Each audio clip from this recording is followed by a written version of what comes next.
ఇదే సాయి త్రిశక్తి నిలయం ఇదే బెజవాడ కనక దుర్గా ఒడిలో నా కొలువై ఇష్టవేణి తీరంలో ప్రతిష్ఠించిన పీఠం అంతరిక్షంలో ఖగోళ జ్ఞానం ఆధునికంగా చూపుతుంటే వేల వత్సరాల ముందే భారతావనిలో జ్యోతిష్యముంది. జ్యోతిష్య శాస్త్రం నేటి సైన్సుకు అందని అద్భుతము. రాజర్షి బ్రహ్మర్షి భవిష్య బ్రహ్మ బిరుదాంకితులు కోనాల అచ్చిరెడ్డి. ఇదే సాయి త్రిశక్తి నిలయం ఇదే. ప్రేక్షకులకు నమస్కారం. ప్రముఖ జ్యోతిష్యం, వాస్తు, సంఖ్య మరియు రత్నశాస్త్ర నిపుణులు, సాయి త్రిశక్తి నిలయం వ్యవస్థాపకులు, జ్యోతిష్య సామ్రాట్, ఇండియన్ హీరో, వాస్తు బ్రహ్మ బిరుదాంకితులు, మరెన్నో అవార్డులు, రివార్డులు పొంది ఎందరో జీవితాల్లో వెలుగులు నింపుతున్న రాజర్షి బ్రహ్మర్షి దైవజ్ఞ డాక్టర్ కె అచ్చిరెడ్డి గారు మన స్టూడియోలో ఉన్నారు. మరి ఈరోజు కార్యక్రమంలో జ్యోతిష్యం, వాస్తు, సంఖ్య మరియు రత్నశాస్త్రం గురించి వివరాలు అడిగి తెలుసుకుందాం. నమస్కారం గురువుగారు. నమస్కారం. గురువుగారు, నవరత్న ఉంగరాన్ని ఎవరైనా ధరించవచ్చా? ధరించడం వలన మంచా లేక చెడ అంటారా? మనిషి యొక్క జాతకాన్ని బట్టి ముందు ఆయుష్ నిర్ణయం చేస్తాం. దాని తర్వాత అదృష్టం అనేది జాతకంలో ఏ గ్రహం ఇస్తుందని నిర్ణయించేటప్పుడు 1, 5, 9 స్థానాలను బట్టి మనం చెప్తాం. ఈ ఆయుష్ నిర్ణయం, అదృష్టం కొంతమంది జాతకంలో ఒకే రత్నం ఇవ్వచ్చు, కానీ కొందరు జాతకాల్లో అదృష్టం వేరు, ఆయుష్ వేరు. ఈ విధంగా 2-3 రత్నాలు కూడా ధరించే అవకాశం రావచ్చు. ఈ నవరత్న ఉంగరం అనేది పూర్వకాలం నుంచి ఉన్నది. అనాదిగా మన ఋషులు మనకు అందించినటువంటి మహాభాగ్యమే అనవచ్చు. కానీ ఈ రోజుల్లో విశ్వబ్రహ్మలు ఎవరు కూడా దాన్ని వేరువేరుగా, అంటే ఒక వ్యక్తి యొక్క జన్మ నక్షత్రాన్ని బట్టి ఆయనకి ధన సంపత్తు మిత్రతారల్లో ఒక్కో రోజు ఒక రత్నం బిగిస్తారు. అలా బిగించడానికి ఒక నవరత్న ఉంగరం చేయడానికి మినిమం 3 నెలలు పట్టవచ్చు, అంటే 90 రోజులు సమయం పట్టవచ్చు. కానీ ఈ రోజుల్లో ఒకే రోజున అన్నీ ఫిక్స్ చేస్తున్నారు కాబట్టి అది అంతగా పని చేయకుండా మనకి చెడు ఫలితాలు చూపిస్తున్నాయి. రావణ బ్రహ్మ నవగ్రహాల జోలికి వెళ్ళబట్టే అనేక కష్టాలు తెచ్చుకున్నాడు. కాబట్టి శని వక్రదృష్టితో రావణాసురుని చూడటం వల్ల అతను పతనాన్ని కోరుకున్నాడు. కాబట్టి దయవుంచి నవరత్నాల ఉంగరాలు ధరించే కంటే మీకు అదృష్టాన్ని ఇచ్చే రత్నాన్ని లేదా భాగ్యాన్ని కలగజేసే రత్నాన్ని ధరించడం మంచిదని నా అభిప్రాయం. విశాఖపట్నం నుండి శిరీష గారు, మా అబ్బాయి Hari Kaushik, date of birth 17/6/2007, సమయం మధ్యాహ్నం 3:30 వీరికి ఎటువంటి విద్యలలో రాణిస్తాడు? పేరులో ఏమైనా మార్పు చేయవచ్చా? దోషాలు ఏమైనా ఉన్నాయా అని అడుగుతున్నారు గురువుగారు. శిరీష గారు, మీ అబ్బాయి పునరుస్వ నక్షత్రం 4వ పాదం కర్కాటక రాశి తులా లగ్నంలో జన్మించాడు. విద్యాకారకుడైన గురుడు ద్వితీయస్థితిలోను, బుద్ధికారకుడైన బుధుడు భాగ్యస్థానంలో రవితో కలిసి ఉండటం, విద్యాస్థానంలో రాహు ఉండి, విద్యా స్థానాధిపతి అయిన శని దశమ స్థానంలో చంద్రుడు, శుక్రుడు శనితో కలిసి ఉన్నాడు. విద్యాస్థానంలో రాహు ఉంటే విద్యకు చిన్న అవాంతరం ఏర్పడవచ్చు, లేదా అశ్రద్ధ వల్ల, బద్ధకం వల్ల విద్యలో కొంత వెనకకి పడే అవకాశం కనపడుతుంది. కనుక మీ అబ్బాయికి మహాసరస్వతి కవచం ఒకటి మెడలో వేయండి. అయితే ఇక్కడ విద్యాస్థానంలో రాహున్న ఎవరైనా కానీ మెడికల్లో బాగా సక్సెస్ఫుల్ అవుతారు. ఒక మెడికలే కాదు, అబవ్ పీజీస్తే ఎడ్యుకేషన్ ఒకటి ఉంటుంది, ఎలక్ట్రికల్ ఎలక్ట్రానిక్ రంగాల్లో కూడా ఇతను విద్యను అభ్యసిస్తే చాలా బాగుంటుంది. అలాగే హరి కౌశిక్ అనే పేరు చంద్రుని యొక్క వైబ్రేషన్లో ఉంది. ఇతని లగ్నం తులాలగ్నం, శుక్రుడు ఆధిపత్యం వహిస్తున్నాడు.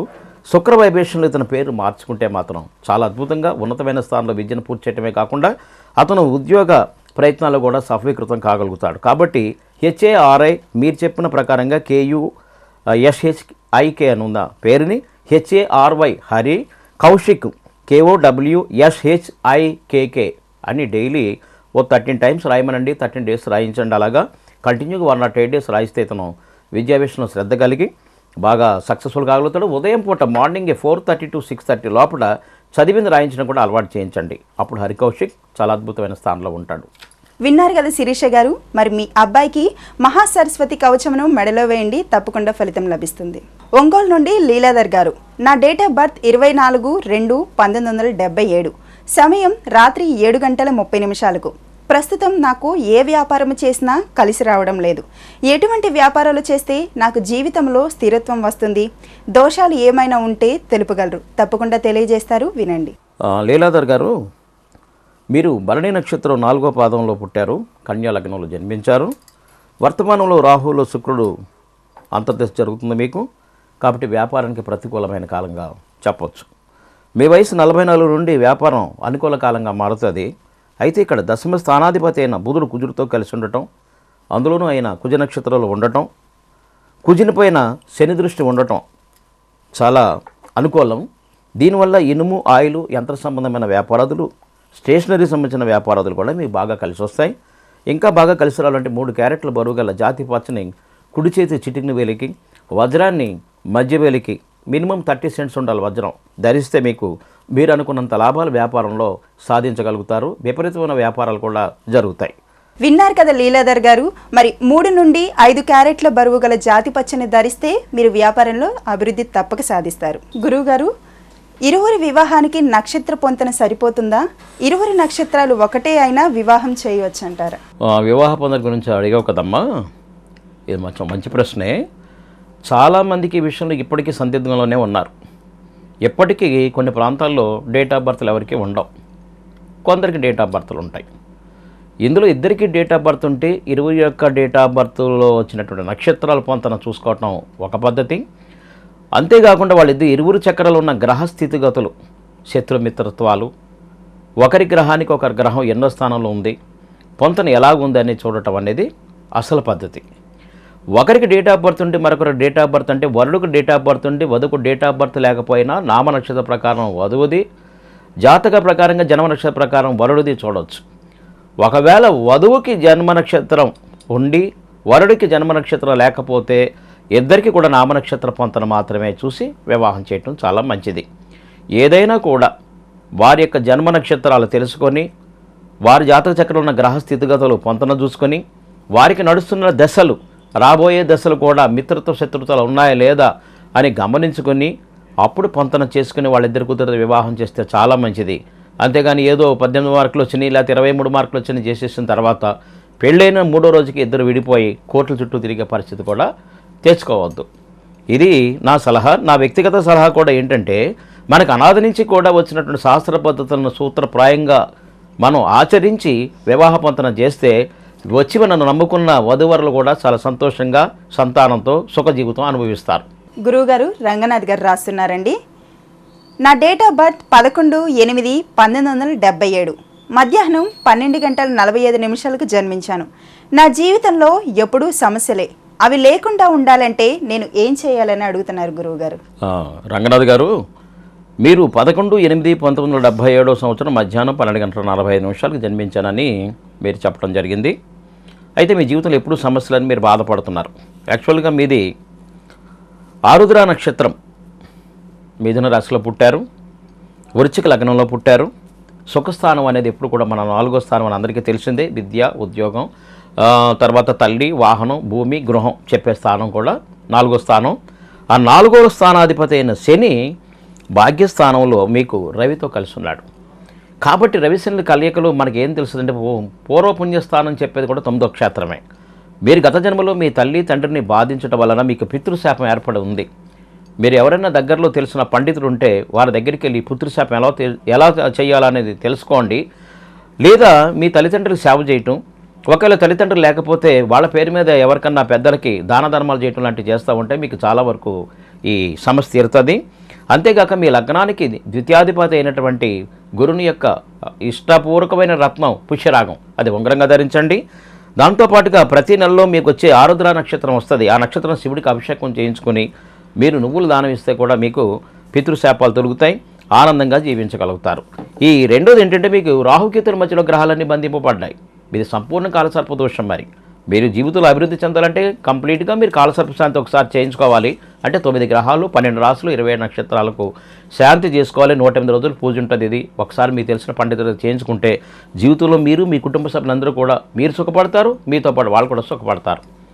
All the best. విన్నారు కదండి రంగనాథ్ గారు, గురువుగారు చెప్పినట్టు మరి మీ దోషం తొలగుటకు తల్లిదండ్రులకు సేవ చేయండి, తప్పకుండా మీ దోషం తొలగుతుంది. పూర్ణిమ గారు రాస్తున్నారండి, నా డేట్ ఆఫ్ బర్త్ 30/6/1970 మధ్యాహ్నం 12:42 పుట్టాను. నా ఆర్థిక ఇబ్బందులు ఎప్పటికి తొలగనని అడుగుతున్నారు గురువు గారు. అమ్మ పూర్ణిమ, మీరు 30వ తారీఖు 6వ నెల 1970వ సంవత్సరం మధ్యాహ్నం 12:42 పుట్టానని చెప్పారు. మీకు కూడా ఎప్పుడు ఆర్థిక ఇబ్బందులు ఉంటున్నాయని తెలియచేయడం జరిగింది. మీ జాతక చక్రంలో ఉన్న గ్రహస్థితిగతులు చూస్తే మీరు కృతికా నక్షత్రం 3వ పాదం, వృషభ రాశి, అలాగే లగ్నం కన్యా లగ్నంలో పుట్టారు. ధనస్థానాధిపతి శుక్రుడు మీకు లాభస్థానంలో ఉండటం విశేషమే, కానీ ధనస్థానంలో ధనకారకుడైన గురుడు ఉండటం అంత మంచిది కాదు. కారకో భావనాశాయ అనే సూక్తి బట్టి చూస్తే ఎప్పుడు ధనానికి ఇబ్బంది పడవలసిన పరిస్థితి వస్తుంది. అందులోనూ మీకు 2007 నుంచి గురు మహాదశ ప్రారంభమైంది. వీలుంటే మీరు ఇమీడియట్లీ ఒక 30 సెంట్లు బరువు గల వజ్రాన్ని మీరు ఉంగరంగా ధరించగలిగితే ధరించండి. దాంతోపాటుగా 5 క్యారెట్ల బరువు గల పచ్చను కూడా మీరు ధరించండి. మరో విశేషం ఏంటంటే, ఈ గురు మహాదశ జరిగిన అన్ని రోజులు కూడా ప్రతి గురువారం కూడా మీరు బాబాగారి గుడికి వెళ్ళండి, శనగలు ప్రసాదాన్ని పంచడం ఒకటి చేయండి. ప్రతినిత్యం కూడా మీరు వీలు ఉంటే పంచదార లేదా తేనె చుక్కలు ఒక 5 చుక్కలు, ఒక పచ్చని ఆకులు, అరిటాకు అయితే చాలా మంచిది, దాన్ని ప్రతినిత్యం కూడా మీరు బయట చీమలు పెట్టండి. 108 డేస్ చేయండి. మీకు ఆర్థిక ఇబ్బంది తొలగిపోతే తొందరగా మీకు ఆర్థిక స్థితి పెరుగుతుంది.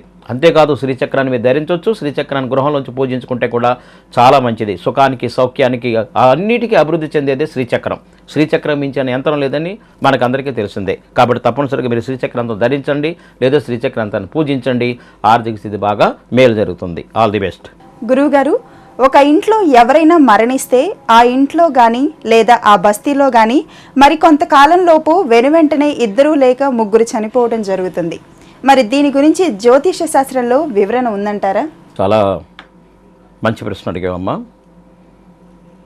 ఒక ఇంట్లో ఎవరైనా మరణిస్తే మళ్ళీ అదే వీధిలో ఎవరికో చచ్చిపోవటం, లేదా ఆ ఊరిలో మరొకరు చచ్చిపోవటం, ఒకళ్ళు కావచ్చు, 2 కావచ్చు, 3 కావచ్చు, ఇలా జరుగుతున్నాయి. అంతెందుకు, మన సినిమా యాక్టర్ ఉదయ్ కిరణ్ మొట్టమొదటి చనిపోయిన తర్వాత దాదాపు వరుస వరుసగా 4, 5 ఏంటి దాదాపు 10 మంది దాకా చనిపోవడం జరిగింది. యాక్టర్స్ కావచ్చు, డైరెక్టర్స్ కావచ్చు, పాపం సంగీత గాయకులు కావచ్చు, చాలామంది చనిపోవడం జరిగింది. దీనికి కారణం ఏంటో చెప్తాను ఇప్పుడు. ఇలా జరగటానికి ఏంటంటే, ఒక్కొక్కసారి ఒక్కొక్క నక్షత్రంలో లేదా ఒక తిథిలో ఒక రోజులో ఎవరన్నా చనిపోయారంటే ఇమీడియట్లీ మరొకరు చనిపోవడం అనేది జరుగుతుంది. ఉదాహరణగా అమావాస్య నాడు ఎవరన్నా చనిపోయారు అనుకుందాం. మీకు ఇప్పటికీ పల్లెటూరులో ఆచారం ఉంది. దాంట్లో ఆ శవం కూడా ఒక నల్ల కోడిని తీసుకెళ్ళి ఆ రెండింటిని కూడా అక్కడ దహనం చేయటం జరుగుతుంది. ఇలా చేయటం వల్ల మళ్ళీ ఇలాంటి మరణం జరగదని పల్లెటూరు వాళ్ళకి చాలా నమ్మకం.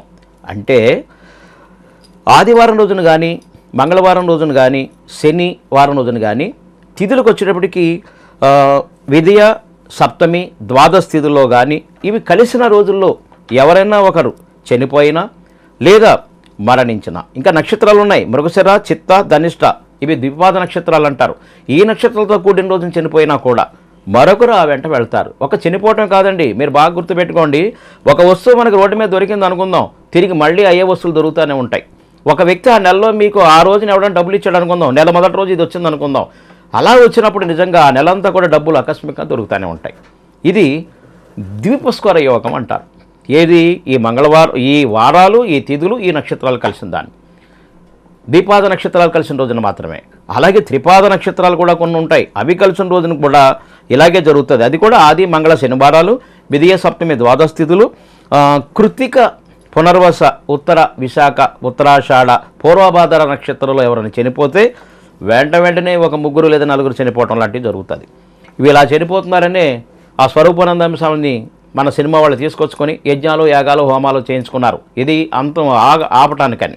కాబట్టి దైవంచి ఎవరికైనా ఇలాంటి జరిగినప్పుడు ఆ పక్కన ఉన్నటువంటి లేదా ఆ ఊర్లో ఉన్నటువంటి ఎవరన్నా పండితులను కలిసి ఏదైనా చేసుకుంటే ఇలాంటి ప్రభావాలు ఉండవు. కానీ మంచి ప్రశ్న అడిగామమ్మ.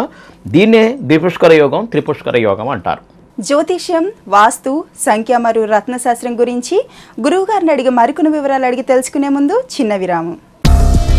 శతజ్యోతిష్య గ్రంథ రచయిత, ఇండియన్ హీరో అవార్డు గ్రహీత, రాజర్షి బ్రహ్మర్షి దైవజ్ఞ శ్రీ కె అచ్చిరెడ్డి గారి కలం నుండి వెలువడిన మరో ఆణిముత్యం సీక్రెట్స్ ఆఫ్ ఆస్ట్రో న్యూమరాలజీ. సంఖ్యా జ్యోతిష్య రహస్యాలు, అద్భుత సంఖ్యల రహస్యాలను సామాన్యులకు కూడా అర్థమయ్యే రీతిలో మన పేరును అదృష్ట నామంగా ఎలా మార్చుకోవాలి అనేటువంటి అనేక పరిశోధనాత్మక విషయాలను జ్యోతిష్య శాస్త్రంతో అన్వయించి సంఖ్యా శాస్త్రాన్ని రాసిన భారతదేశపు మొట్టమొదటి పుస్తకం సీక్రెట్స్ ఆఫ్ ఆస్ట్రో న్యూమరాలజీ. కార్యక్రమానికి తిరిగి స్వాగతం. గురువుగారు, గృహం వాస్తుగా కట్టినప్పటికీ కొంతమంది తరచూ ఏదో నష్టాలను పొందటమే కాక ఆ ఇళ్లలో మరణాలు కూడా సంభవించటం, శత్రుబాధలు, కోర్టు సమస్యలు ఎదురవటం, మందుకు కూడా నయం కాని జబ్బులతో బాధపడటం మనం చూస్తూ ఉంటాం. మరి అక్కడక్కడ ఇటువంటి విషయాలు వింటుంటాం. మరి దీనికి సమస్య ఏంటంటారు? అమ్మ, ఈ ప్రశ్న గురించి చాలాసార్లు చెప్పాను. చాలా మంచి ప్రశ్న ఇది నిజంగా కూడా. ఎందుకంటే చాలామందికి తెలియని విషయాలు మీరు అడగడం హ్యాట్స్ ఆఫ్. గృహాన్ని వాస్తుపంతుడు తప్పు లేకుండా మంచి ప్లానెస్ ఇచ్చాడు. మీరు ఇల్లు బాగానే కట్టుకున్నారు. కట్టిన 1-2 సంవత్సరాల నుంచే మీకు కష్టాలు మొదలై 10-12 సంవత్సరాలు మొత్తంగా నష్టపోతూ ఉన్నారంటే ఖచ్చితంగా ఇంట్లో ఏదో దోషం ఉన్నట్టే. ప్లాన్ ప్రకారం చూస్తే మీకు ఎక్కడ దోషం కనపడదు. దాన్నే దృశ్యవాస్తు, అదృశ్యవాస్తు. దృశ్యవాస్తు అనేది మీకు గుమ్మాలు, కిటికీలు, పొయ్యి, గొయ్యి ఇవన్నీ కనపడుతుంటాయి మీకు. కానీ అదృశ్యవాస్తు అనేది మాత్రం కంటకు కనపడేది కాదు. అంతర్గతంగా భూమిలో ఉన్నటువంటి కొన్ని నెగిటివ్ ఎనర్జీ చేసినటువంటి వస్తువులు ఉంటాయి. ఒకటి కింద నుంచి డ్రైనేజ్ వెళ్ళొచ్చు, పూర్వకాలంది, లేదా పూర్వకాలం బావిలు తీసినవి ఉండొచ్చు, పూర్వకాలంలో కప్పెట్టినటువంటి ఏదన్నా శవ ఎముకలు లాంటియో, జంతువు ఎముకలు లాంటియో, గాజులు లాంటి, పెంకులు లాంటి, తల వెంట్రుకలు, దూదులు, ఒకటేంటండి రకరకాల వస్తువులు భూమిలో ఉంటే అవి దాని వైబ్రేషన్ స్థాయిని పెంచుకుంటూ వస్తుంటాయి. ఆ ఇంట్లో పడుకున్న నిద్ర పట్టదు, భయంకరమైన వస్తుంటాయి, శబ్దాలు వస్తున్నాయంటారు, ఇక రకరకాలుగా చెప్తుంటారు. ఇవన్నీ మనం వింటూనే ఉంటాం. ఇలాంటి ఆటలకి మంచి అనుభవాన్ని పంచడం తీసుకెళ్తే మీకు చెప్తారు. ఉదాహరణగా 3 సంవత్సరాలకు ఒకసారి ఆ ఇంట్లో ఎవరైనా మరణిస్తున్నారంటే ఖచ్చితంగా మనిషి యొక్క ఎముకలు ఆ ఇంటి తూర్పు భాగంలో ఉన్నాయని. అంతేకాదు ఇంట్లో ఎవరికైనా ఉద్యోగాలు లేదా వ్యాపారాలతో సంబంధమైన కష్టాలు బాగా ఎదురవుతున్నాయి అనుకుందాం, ఆ ఇంటి ఆగ్నేయంలో గాడిద యొక్క ఎముకలు ఉన్నట్లు లెక్క. ఇంటి యజమాని కానీ యజమానురాలు కానీ ఎప్పుడు దీర్ఘవ్యాధితో బాధపడుతున్నారంటే దక్షిణ వైపున ఎముకలు ఉన్నట్టు. తరచూ ఆ ఇంట్లో పిల్లలు పుడుతూ మరణిస్తున్న శిశు మరణాలు అంటాం, ఇవి జరుగుతున్నాయంటే ఖచ్చితంగా నైరుతి దిక్కులో కుక్క ఎముకలు అటువంటి ఏదైనా ఉన్నాయని శాస్త్రం చెబుతుంది. తరచూ అంటే కుటుంబంలో ఎవరికన్నా మతి భ్రమణ కలుగుతున్నా లేదా మతిమరుపులు లాంటివి వచ్చినా ఇలాంటివి జరుగుతున్నాయంటే పడమర వైపులో శిశు ఎముకలు ఉన్నట్లు లెక్క. అంతేకాకుండా 12 సంవత్సరాల లోపు యజమాని క్రమక్రమంగా క్షీణిస్తూ కోల్పోతూ ఉన్నాడంటే ఉత్తర వైభాగంలో మనిషికి ఎముకలు ఉండవచ్చు. కోర్టు సమస్యలు, ఆర్థిక సమస్యలు, శత్రువులు, బాధలు ఒక్కటేంటి మిమ్మల్ని పట్టి పీడిస్తున్నాయంటే ఆ ఇంట్లో బొగ్గులు, ఓక లేదా ఇంకేదన్నా పనికిరాని వ్యర్థ పదార్థాలన్నీ కూడా వాయువు దిశలో ఉన్నట్లు లెక్క.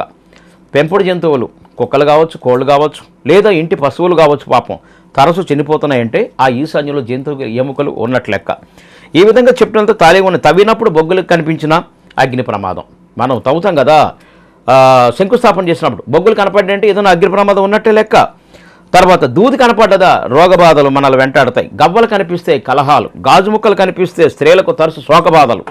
ఇలాంటివన్నీ కూడా తెలియాలంటే మీరు అనుభవజ్ఞ మంచి పండితుడి దగ్గరికి వెళ్ళండి. మంత్రశాస్త్రం తెలిసిన వ్యక్తి దగ్గరికి వెళ్తే చాలా, మంత్ర శాస్త్రాలు 2 తెలుసున్న వ్యక్తి దగ్గరికి వెళ్తే మీకు ఖచ్చితంగా పలానా చోట ఇక్కడ ఉన్నాయని చెప్తారు. పూర్వకాలంలో మీకు ఒక జువ్వికర్రను పట్టుకొని చేతిలో కొబ్బరికాయ పట్టుకొని మనం వెళుతుంటే ఎక్కడన్నా ఆ జువ్వికర్ర లాగుతుందంటే ఆ ప్రాంతంలో పలానది ఉన్నది అని అడుగులు లెక్కేసుకుని ఇది ఇక్కడ బొగ్గులు ఉన్నాయి, లేకపోతే ఇక్కడ ఎముకలు ఉన్నాయి, లేకపోతే ఇక్కడ వెంట్రుకలు ఉన్నాయని చెప్పేవారు. ఇప్పుడు లేటెస్ట్ టెక్నాలజీ పెరిగిపోయింది మనకి జ్యోతిష్ శాస్త్రంలో కూడా. అలాంటిది మీకు యూనివర్సల్ స్కానర్స్ వచ్చినాయి. ఇప్పుడు మీరు ఇలాంటి స్కానర్స్ని ఎప్పుడన్నా చూసే ఉంటారు, మీ దగ్గర మీ ప్రాంతాల్లో కూడా చాలామంది ఉంటారు. ఇవి పట్టుకుని మనం ఆ స్థలం మొత్తం మనం తిరుగుతూ ఉంటే అందులో ఏమున్నాయి అనేది ఇది చెప్తానే ఉంటుంది. దీని వైబ్రేషన్కి దూరంగాను దగ్గరగాను 2 వస్తుంటాయి. దగ్గరకు వచ్చినప్పుడు నెగిటివ్ ఎనర్జీ ఉన్నట్టు, దూరంగా ఉన్నట్టు పాజిటివ్ ఎనర్జీ ఉన్నట్టు గుర్తిస్తాం. అలాంటప్పుడు ఏం చేయాలంటే అక్కడ యూనివర్సల్ రాడ్స్ అని దొరుకుతాయి మీకు, అవి కూడా మేమే ఇస్తాం. లేదా చాలామంది అనుభవజ్ఞులను వాళ్ళని సంప్రదించండి. ఏ రాడ్ ఎక్కడ వేయాలి, ఒక్కో దిశకి ఒక్కో గ్రహం, ఆ గ్రహానికి సంబంధించిన రాడ్స్ వెయిట్ ఇప్పుడు చేశారు. రెండోది ఏంటంటే ఇప్పుడు మనకి వచ్చిందంతా కూడా జియో వాస్తు అంటారు. ఇది ఇలాంటి వాస్తు ఏంటంటే ఎలిమెంట్ రాడ్స్ అంటాం. అగ్ని, భూమి, ఆకాశం, వాయు సంబంధించినటువంటి రాడ్స్ ఉంటాయి. అది ఏది లోపిస్తే ఆ ఇంట్లో అటువంటి ఫలితాలు వస్తాయని శాస్త్రం చెప్తుంది. కాబట్టి అటువంటి రాడ్స్ మీకు వేస్తారు. అలాంటి రాడ్స్ని మీరు ఇంట్లో వేయించుకొని మట్టి తవ్వక్కర్లేదు, చేయక్కర్లేదు. మనకి ఇలాంటి ప్రాబ్లమ్స్ లేకుండా ఉండాలంటే ఇల్లు కట్టే ముందే ఒక 6 అడుగులు మొత్తం స్థలంలో మట్టిని తవ్వి తీసేసి ఫ్రెష్ మట్టిని తీసుకొచ్చి పోసుకొని తిరిగిపోయి శంకుస్థాపన చేసుకుని ఇల్లు కట్టుకుంటే ఈ సమస్యలు పడక్కర్లేదు, ఇన్ని కష్టాలు పడక్కర్లేదు. దయవుంచి పాఠకులకి మరోసారి చెప్పేది ఏంటంటే, మీరు ఇంటి నిర్మాణం చేసేటప్పుడే మంచి పండితులను సంప్రదించండి. వారు చెప్పిన సలహాలు మీరు తూచా తప్పక పాటించండి. కోట్ల ఇల్లు కట్టడం కాదు, కనీసం పోని ఒక 4,000 10,000 ఖర్చు పెట్టైనా ముందు పండితులు ఇచ్చిన సలహాలు పాటించండి. మీరు సుఖంగా ఉంటారు, మీ పిల్లలు సుఖంగా ఉంటారు. 3 తరాల ఇల్లు 120 years మేము ముహూర్తం పెట్టామంటే 120 సంవత్సరాలు ఉండే విధంగా ముహూర్తం పెడతాం. ఆ విధమైన ముహూర్తాలు పెట్టుకుని శంకుస్థాపన చేయండి. ధన్యవాదాలు. గురువుగారు, మదన్ మోహన్ రావు గారు అడుగుతున్నారండి, నా కుటుంబంలో సుఖశాంతులు లేవు, మరి సుఖశాంతులు రావాలంటే ఏం చేయాలని అడుగుతున్నారు. మదన్ మోహన్ గారు, మీరు కుటుంబంలో సుఖశాంతులు ఉండలేదని చెప్పారు. మీరు మీ డేట్ ఆఫ్ బర్త్ కానీ లేదా పుట్టిన సమయం కానీ లేదా మీ ఇల్లు ఎలాగుందా కనీసం అది కూడా చెప్పలేదు. అయినా నేను మీరు అడిగిన ప్రశ్న సమయాన్ని బట్టి నేను లగ్నాన్ని సెట్ చేసుకున్నాను. యాక్చువల్గా మీ నామ నక్షత్రం వస్తే మకా నక్షత్రం సింహరాశిలో పుట్టారు. ప్రస్తుతం మకా నక్షత్రం వాళ్ళకి అర్ధాష్టం శని జరుగుతున్నది. లోగడ మీకు తెలుసు 2 సంవత్సరాల క్రితం ఏలినాటి శని 7.5 సంవత్సరాలు బాగా విసిగించి వేసగించి మిమ్మల్ని బాధించి డబ్బులు ఖర్చు అయ్యుండొచ్చు, రోగబాధలు పడవచ్చు. ఇప్పుడు మళ్ళీ తిరిగి అదే పరిస్థితి ఏర్పడ్డది. సుఖం లేనటువంటి స్థానంలో, సుఖం కలిగించినటువంటి స్థానంలో శని ఉండటం వల్ల ఇప్పుడు అనేక ఇబ్బందులు మీకు ఏర్పడుతున్నాయి. రెండవది ఏంటంటే, మీ ఇంటి పరిస్థితి కూడా కరెక్ట్ లేదేమో అని అనుకుంటున్నాను. మీకు దగ్గరలో ఎవరైనా వాస్తు పండితులు ఉంటే ఇల్లు కూడా చూపించుకోవటం చాలా మంచిది. తర్వాత మీరు ప్రస్తుతం అర్ధాష్టం శని బాధ ఉంది కాబట్టి ప్రతి శనివారం ఆంజనేయ స్వామి గుడి చుట్టూ మీరు 19 ప్రదక్షిణలు చేయండి. ప్రదక్షిణ అనంతరం మీకు దగ్గరలో బిచ్చగాళ్ళు ఎవరైనా ఉంటే నువ్వులు బెల్లంతో తీసిన చిమ్మిలిని పంచిపెట్టండి. ఊరికే పంచకూడదు, కనీసం ₹1 అయినా వాళ్ళకి దక్షిణగా ఇవ్వండి. ఇలా 19 శనివారాలు చేస్తే మీకు సుఖశాంతులకు ఏ లోటు ఉండదు. ఆ శని అనుగ్రహం వల్ల మీకు అన్ని విధాల సుఖం, శాంతి, సౌఖ్యం, ధనం అన్నీ కూడా పొందగలుగుతారు. అలాగే వాస్తు కూడా మీ ఇంటికి చూపించుకోండి. ఒకవేళ అలాగా వాస్తు సరిగా లేదనుకున్నప్పుడు మీరు సంపూర్ణ వాస్తు యంత్రం ఒకటి గృహం పైన స్థాపించుకుంటే కూడా చాలా బాగుంటుంది. విన్నారు కదండి మదన్ మోహన్ రావు గారు.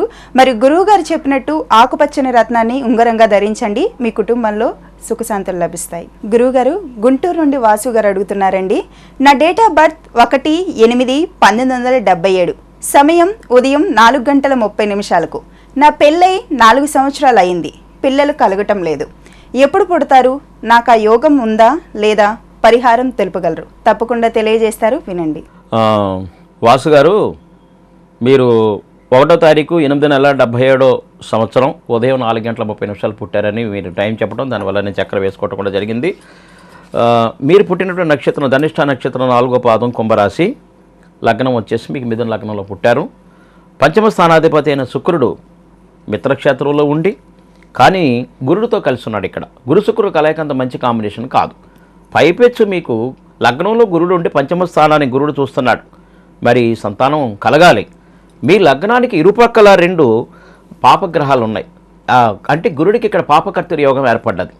దానివలన 1 2 రాహుకేతుల మధ్యలో గ్రహాలన్నీ బంధింపబడ్డాయి. ఒక చంద్రుడు మాత్రమే బయటపడ్డాడు.